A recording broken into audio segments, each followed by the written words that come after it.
I am not going to bore you with the background of how I met and wooed my wife, Marcy. Let us just say that we met in high school, fell madly in love, and married as soon as I got a job. We have been married for 18 years and have a 17-year-old daughter, Jessica. You do the math. 2 years later, we were blessed with twin sons, Brian and Baxter. Life was good and I had no complaints, but I was the only one. It appeared that Marcy had not been happy for some time now. Today, I was lucky enough to learn about it all. I was employed by a small manufacturing company as their one and only electronics data processing manager. I worked my way into that position over a 10-year period. I had bigger plans, however, and every evening and most weekends I was struggling with my best friend, Elton, in developing a computer server system that would provide instant linking over long distances. Although the software development seemed to outstrip our hardware efforts, Elton and I were still able to come up with a tight little system that we were almost ready to bring forth. Unfortunately, we were not working fast enough to save my marriage. Today was the day that Marcy decided to give me the bad news. John, it is pretty simple. The only thing I am asking for is $500 a month for child support. You get to keep the house, the furniture, and everything else. She had been explaining things to me for the past 15 minutes, and I was, of course, not listening to most of it. I don't want to interrupt, but $500 seems a little low for 3 kids. Marcy let out an exasperated sigh. John, it is only for Jessica, and only until she is 18. I am trying my best to be fair, and I think $500 is reasonable. What about the boys? Aren't you taking them also? Of course I am, but you don't have to pay child support for them because you are not their father. I am really surprised that you didn't figure that out years ago.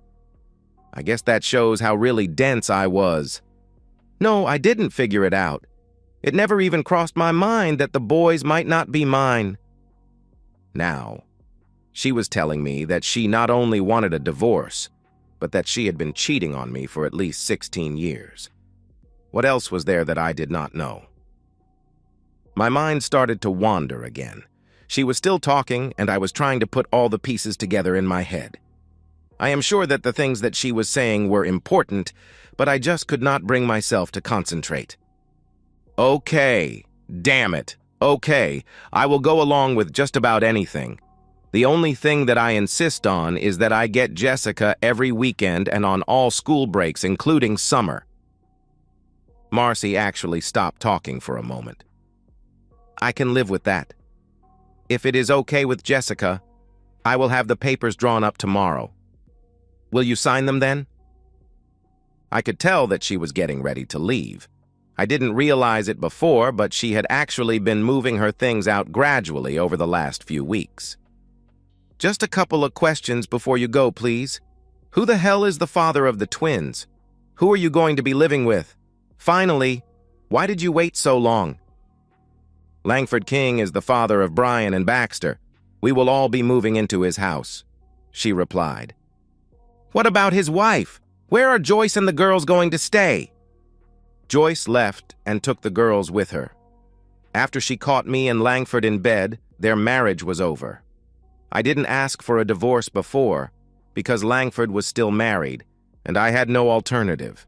Now that he is getting a divorce, it only seems practical that I get one too. You have been screwing Langford for 16 years? I asked. That is right, and I have no intention of stopping. I am sorry, John. You are a great guy, but you are only mediocre in the sack, and I am afraid you are going to be working just to put bread on the table for the rest of your life. Langford is rich, successful, and a great partner. I only have one life, and I want to enjoy it to the fullest. You couldn't give me that. I had no response for that. I watched her walk out the door and then opened a cold beer. She was right. Here I was, sitting in a $300 recliner drinking cheap beer. I had big plans, and that was about it.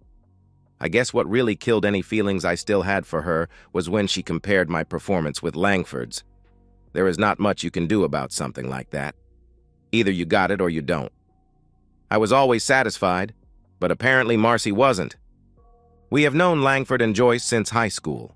Foster King, Langford's father, was the king of carpets in our town for as long as I could remember. About 10 years ago, he retired to Florida, and his only son took over the business. A lot of us used to get together at regular intervals for barbecues, picnics, and other gatherings. Marcy and Langford were always friendly with each other, but no more than any of the other people who attended. Langford started to drift away from our group as his bank account grew. In the last few years, we saw them only 2 or 3 times. At least I did. They had 2 beautiful teenage daughters who were friends with Jessica. Speaking of Jessica, she was the bright spot in my hectic life. She was small, funny, and cute. She always brought a smile to my face. Unlike her brothers, she studied hard and was an excellent student. All she wanted was good SAT scores and acceptance at a great school. I did everything I could to help her. Brian and Baxter were just the opposite. Not only were they not interested in academics, but they had no desire to participate in sports either. I tried several times to get them involved in my computer projects with no success. Most of my contact with them was of a preventive or corrective nature. I would adjust situations and their mother would override me. Now I understood why. Marcy was always a good wife. She never denied me intimacy, and quite often initiated it. She kept a clean house and was never demanding. She was a great mother and a wife that I felt I could be proud of. It appears that she was also a fabulous actress. I was finishing my 3rd long neck when Jessica got home from school. There was no telling when the boys would be getting home. Usually they missed supper several times a week and Marcy said nothing. I gave up arguing about it a long time ago.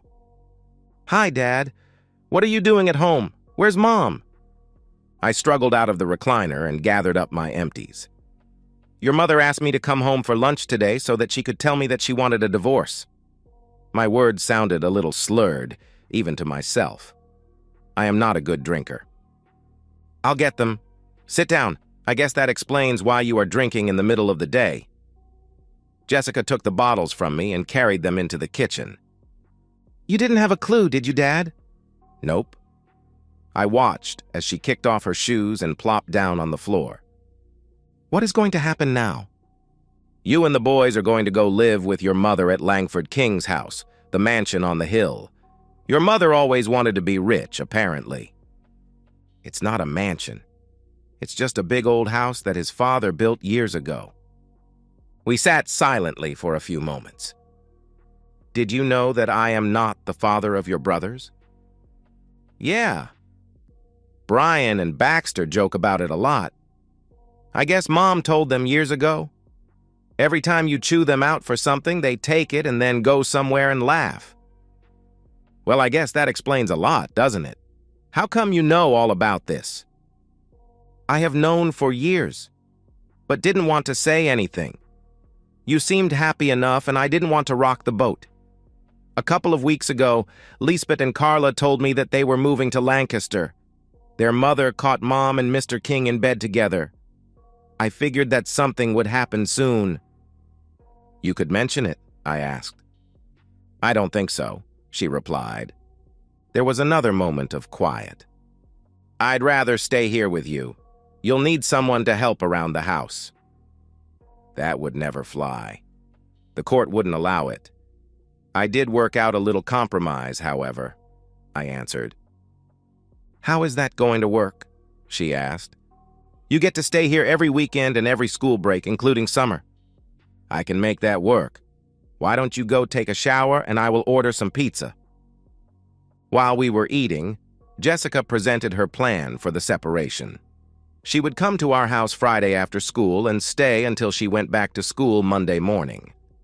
I thought it was better than anything I had imagined. We were still discussing the details when the phone rang.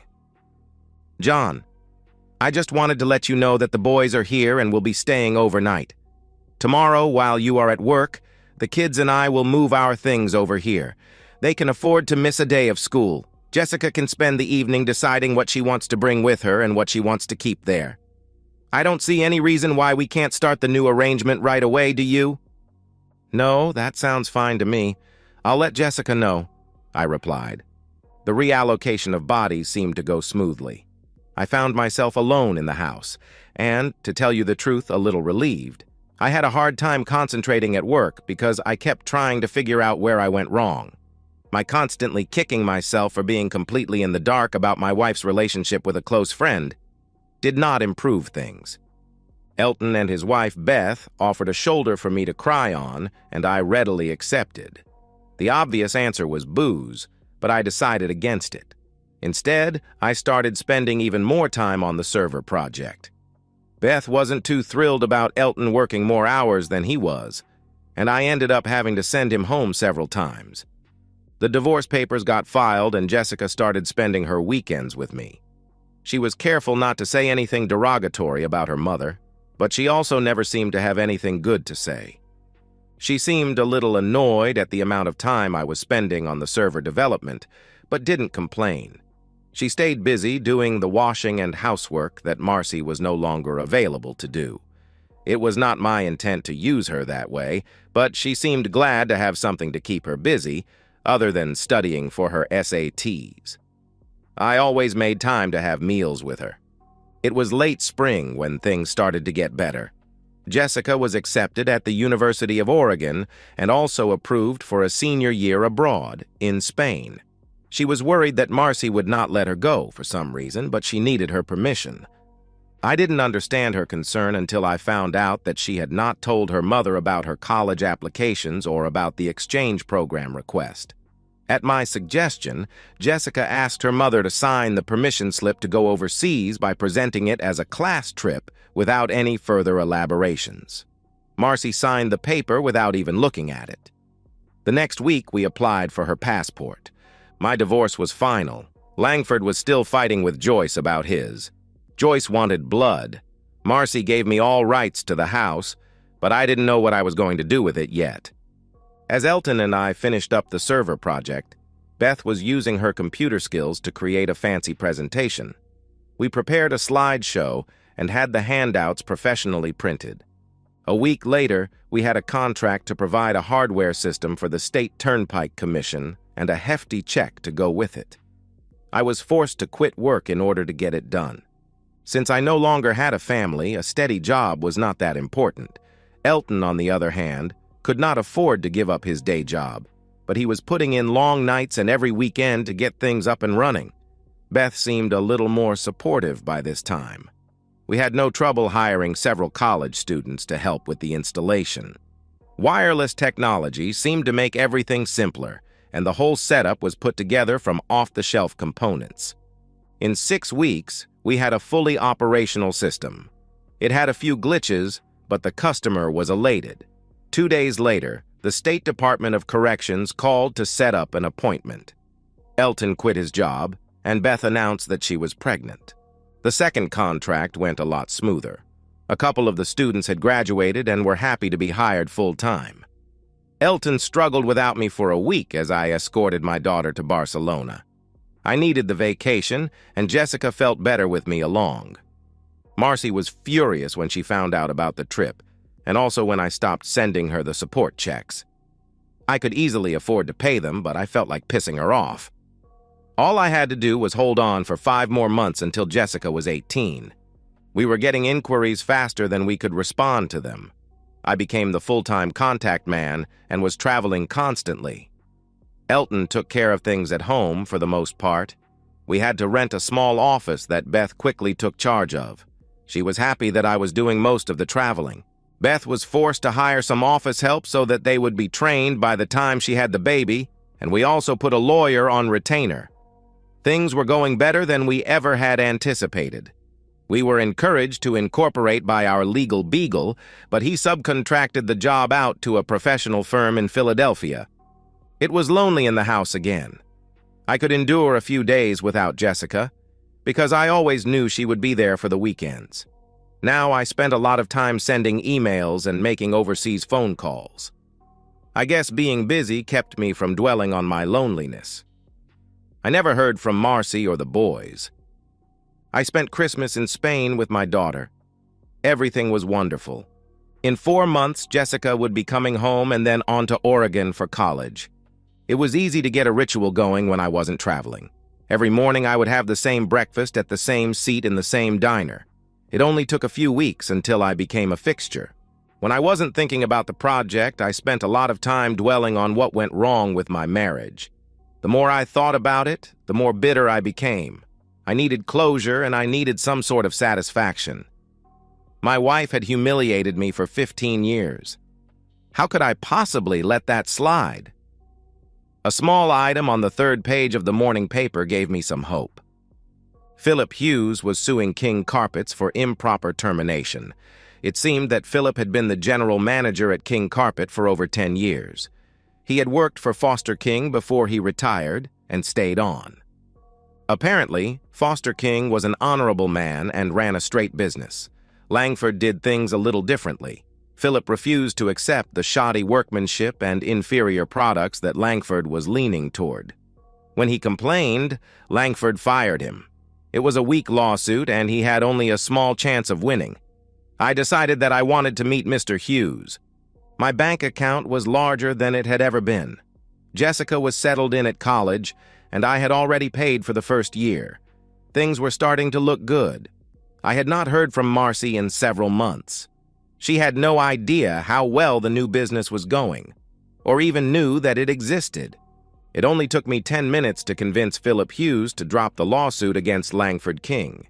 He had wanted to open his own carpet business for several years, but he did not have the money or the backing. Elton was more than willing to put up half of the money. He and Beth both thought it would be a good investment. Other than King Carpets, the only competition would be the two big home improvement stores in the area. Philip was confident that with the right customer service and prices, he could hold his own against them. Elton and I both liked Hughes and allowed him to proceed on his own, with our financial blessings. In 6 months, Empire Carpet was fully operational and making money. During the same time frame, Elton and I had expanded into our 6th state. Our server system proved to be a perfect fit for most government operations with numerous locations. We never had to advertise.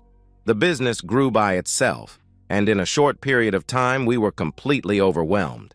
It was hard to tell if we were extremely happy or extremely frustrated.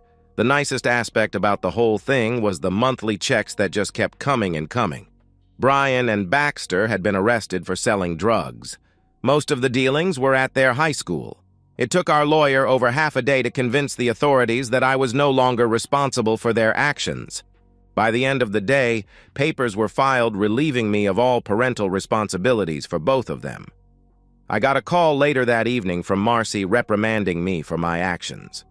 I hung up on her and turned off my cell phone. In a few months, they would be 18 and responsible for their own lives. I raised them, but I never really liked the suckers. After we got 2 inquiries from the great state of California, Serpentine Enterprises from Palo Alto made a formal offer to buy out our small enterprise. We had been in business just slightly over 2 years, and they offered us $60 million in cash, plus some stock options for the business. We had no trouble at all accepting the deal. Elton agreed to stay with the company at a ridiculous salary, but would have to move to San Francisco. Beth said she would divorce him if he didn't take it. 3 of our young engineers would become overnight millionaires before they were 25 years old. I decided to retire. The realtor was putting his for sale sign on the front yard when a van pulled into the driveway. It was one of those custom-built jobs, with a special wheelchair ramp attached to the side. I watched from the porch as a good-looking Latino woman came around from the driver's door and activated the ramp mechanism. It was evident that she had done this 100 times before. In less than a minute, an older man, who I recognized immediately as Foster King, was driving a motorized cart up my sidewalk. The porch steps would keep him from going any further, so I walked over to greet him. "Do you know who I am, young man?" I was flattered at being referred to as a young man. Maybe that was his way of getting me off guard. "Of course. I recognize you from your TV commercials. You sure did get old." My sassiness got me a little grin. The grim expression that he approached me with seemed to wilt away at my obviously childish comment about his age. He wiggled around in the cart a little before surprising me again. "I need a beer. Do you have any cold beer? In a bottle? Not one of those damn cans?" "There are some Fosters in the fridge. Do you want to come in, or shall I bring them out here?" "Just relax. Maya can get them. Sit down. We have to talk." Maya stepped around me as I sat on the porch steps. I have to admit, the old codger had my attention, but so did Maya. She had on a white blouse and black slacks. The slacks were not especially tight, but snug enough to show off a nice back. It wasn't what I would call little, but it was well-shaped. "Easy there, boy. She will be right back." Foster King caught me looking at his lady friend and took the opportunity to get a zinger in. "Sorry. No offense intended, but she is quite attractive." "Why the hell do you think I hired her?" "I hope it was to seduce me," I replied. "In your dreams, young man. She is more woman than you could handle." We were both laughing when Maya returned with the long necks. She gave us both a funny look when we suddenly stopped. "You didn't come here to drink my beer, Mr. King. What can I do for you?" Maya was half sitting and half standing with one leg on the porch railing. He caught me looking again and snickered. "You are causing me many problems, Mr. Terrell. A good percentage of my retirement income comes from the profits that are generated by my business. That income has been steadily going down lately, and I have discovered that you might just be the cause of it. I would like to give you a chance to explain yourself before I have you killed." "Now, Foster, please behave. You promised me that you wouldn't be pulling any of that crap. Apologize to Mr. Terrell." It was the first that Maya had spoken since they arrived. I was expecting an accent of some sort, but she spoke perfect English. Damn it, she won't let me have any fun. Foster finished what was left in the bottle with one final swig. "Sorry, John. I was just trying to get your attention. I promise not to have you whacked." He said that last part with a fake Italian accent, and then gave me a small smile.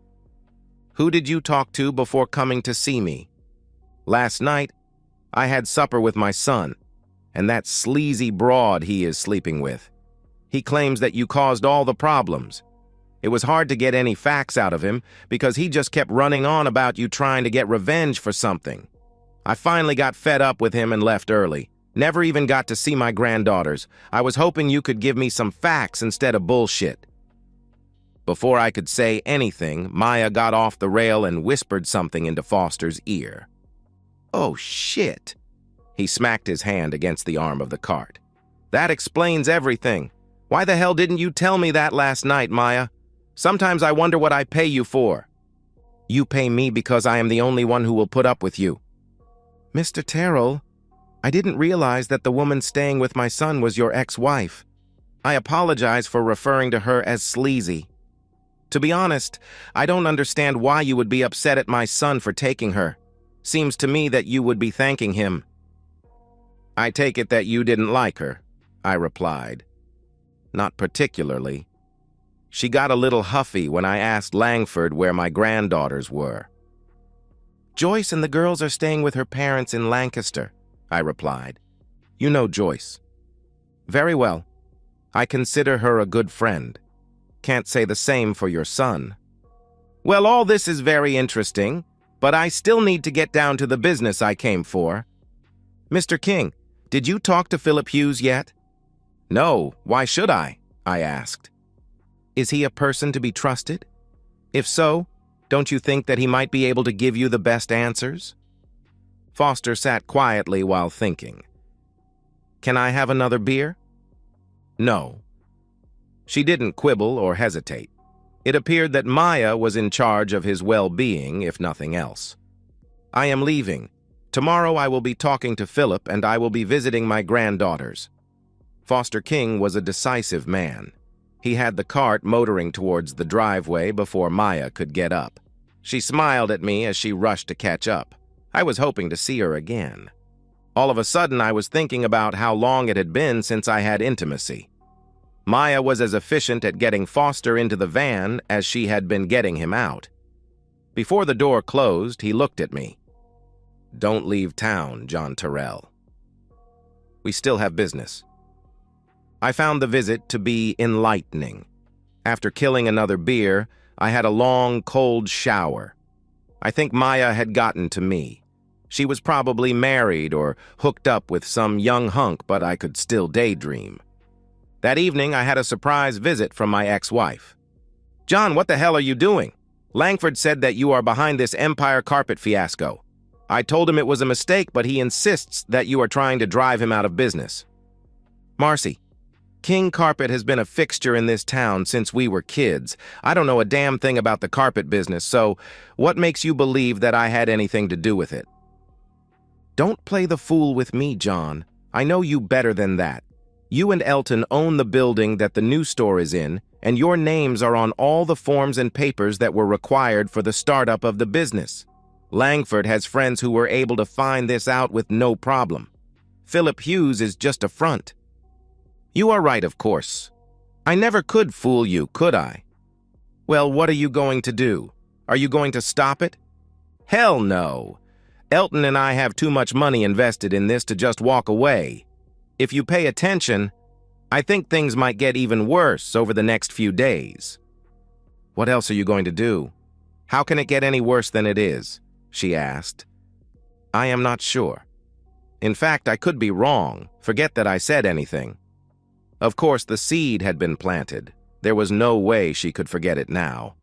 It was apparent that my wife was disgusted with me. She walked to the door and then turned before leaving. "The way that you treated Brian and Baxter after their arrest was terrible. You raised those boys and you should have shown a hell of a lot more compassion for them than you did. I expected more from you." "I am just curious, Marcy. When did you tell the boys that I was not their father?" "Is that important?" she asked. "I think so," I replied. "About 3 years ago, they accidentally came across me and Langford having coffee at a small shop off Bleecker Street. There was a confrontation and it started to get nasty. I decided that it was a great time to tell them the truth. They actually took it better than I expected." "Okay. Well, that explains a lot." I gave my ex-wife a big smile. "By the way, I am going to see Jessica tomorrow. Do you want me to say hello to you?" "Don't bother. She has made it perfectly clear that I failed as a wife and a mother, as far as she is concerned. I'll take care of my boys, and you can pamper your precious daughter all that you like." She slammed the door as she left. I spent the next week with Jessica. She took as much time away from her studies as she could and showed me all of her favorite places within 100 miles. I was not surprised when she told me that she wanted to stay in the area after graduation. I missed her, but I felt proud that she was doing well. A few surprises were waiting for me when I got home. Foster King had been a busy man. I had no idea why he was confined to that motorized cart, or if he really needed it. Apparently, his money and influence in the area meant a lot. In one quick swoop, Joyce King had a new team of the sharpest lawyers in the state. By the end of the week, she was back in her old home, and Langford and Marcy were in a motel living out of suitcases. I had no idea where the boys were. All I knew for sure was that they had been thrown out of school and were awaiting some type of trial or hearing. I didn't concern myself with it too much. Joyce had sent all of Langford and Marcy's clothes and other belongings to a storage facility. My plans to use Philip Hughes to put the King Carpet Company out of business came to a screeching halt. It appeared that Langford never owned the company. Foster had kept it in his name and had also kept control over the whole operation, although he had not exercised it over the past few years. Philip had left several calls on my answering machine, insisting that we needed to talk. There was no way that I could have known that Philip Hughes and Joyce King were friends. I didn't exactly know how good friends they were, but they were close enough to confide in each other. Foster King fired his son and got a court order to keep him away from the business and anything related to the business, including the company car. He also appointed Joyce as the new manager of the operation. Since she had no real experience in the business, her only recourse was to ask Philip for help. Philip was torn between his loyalty to Elton and me and his desire to help Joyce. He desperately wanted to make everyone happy and was seeking my counsel. Elton was 3,000 miles away. My realtor had 2 offers on the house waiting for my review.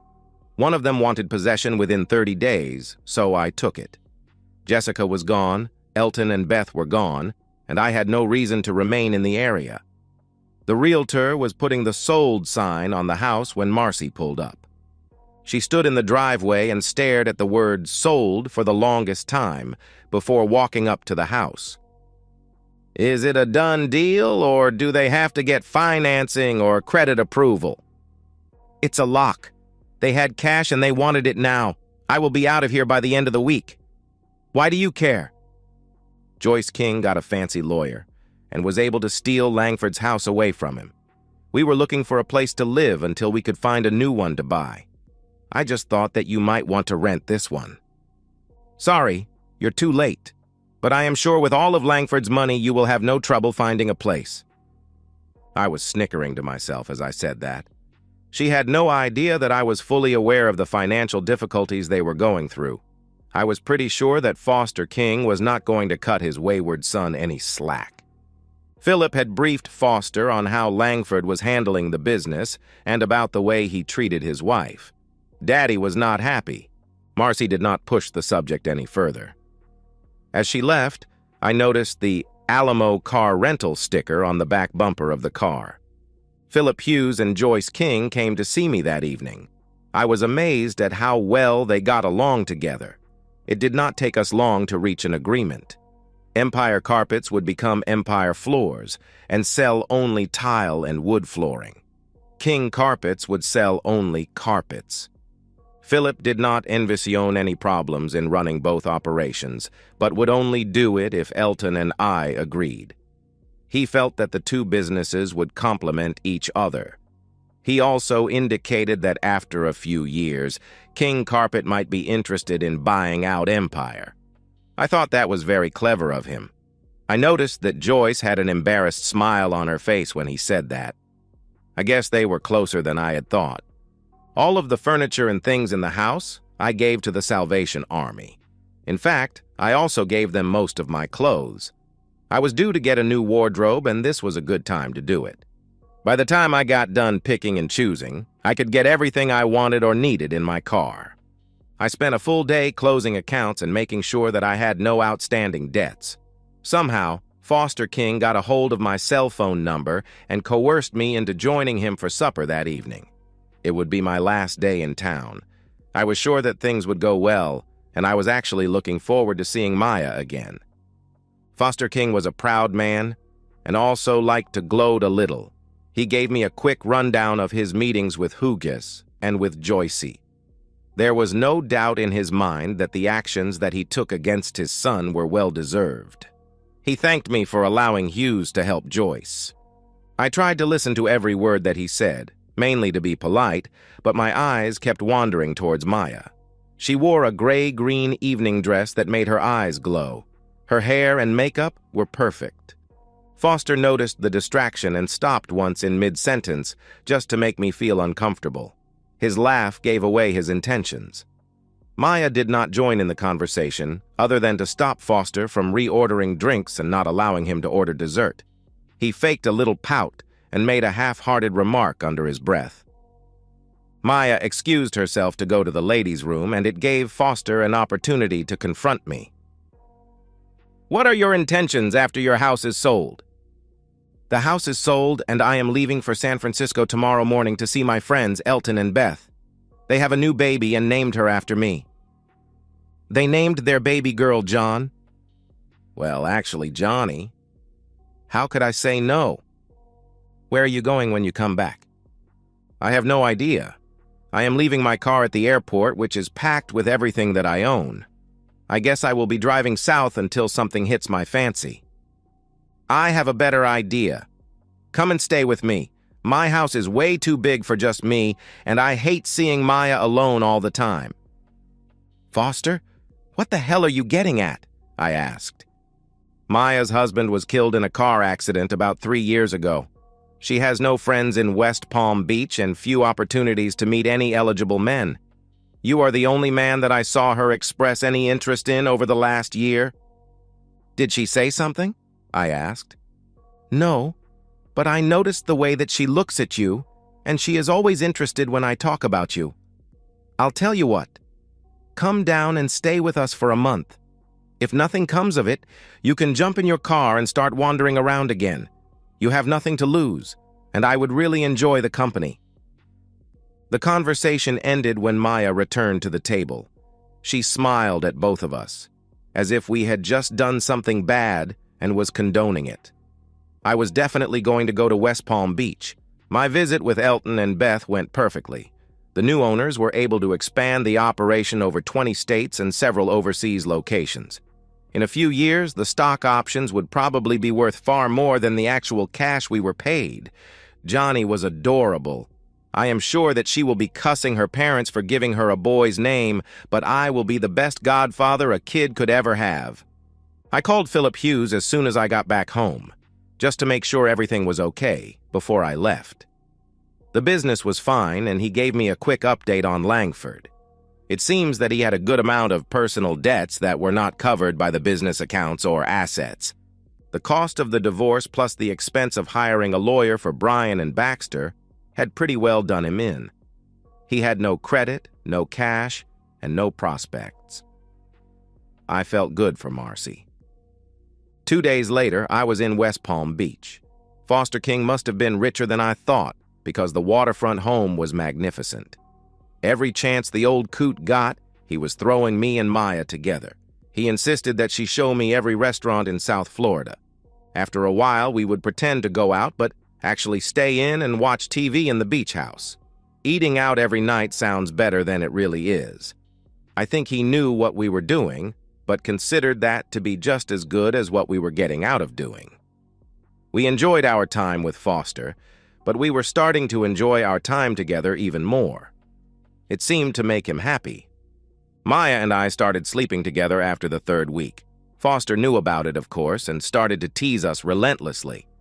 He didn't stop until I moved into her bedroom. That seemed to make him happy. Life was good.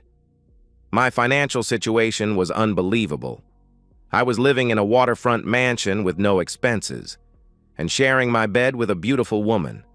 My money was making more interest than I could spend, and my stock options were growing so fast that it made my eyes blink. I did treat myself to a new car. I always wanted a Mercedes. Joyce's divorce was finalized, and Philip Hughes wasted no time moving in with her. Marcy, however, had second thoughts. All of a sudden, being married to Langford King did not seem like a good idea. Marcy seemed to disappear into the night. Jessica and I never heard from her again. Before the end of the year, Foster asked me to witness his new will. I never found out what exactly was wrong with him, but he seemed to be going downhill fast. He left all of his assets to Lisbeth and Carla, to be held in trust by their mother until they were 25 years old. He left the business to Joyce with the provision that she be married within a year of his death. He left the house in West Palm Beach to Maya with the same provision. Things didn't work out as I had planned, but who was I to complain? Oh yes, I will be getting married sooner than I expected, because I just found out that Maya will be becoming a mother. If it is a girl, I am not going to name her Elton. Brian and Baxter decided to seek their fortune in Mexico, but things did not go well for them there.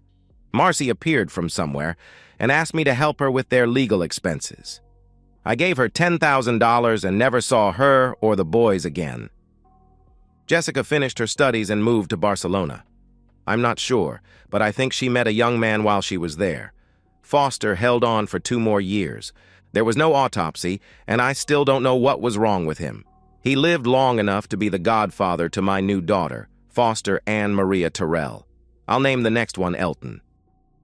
And so, we've reached the end of today's story. Was it what you expected, or did it take a twist you didn't see coming? I'm curious to hear your thoughts. Share them in the comments below, and let's get a conversation going. If this story kept you hooked, make sure to hit that like button. And if you're new here or just haven't subscribed yet, now's the perfect time to join our community. I bring you fresh, captivating stories every day, So click that subscribe button and turn on notifications so you never miss out. Thanks for watching, and I'll see you in the next one.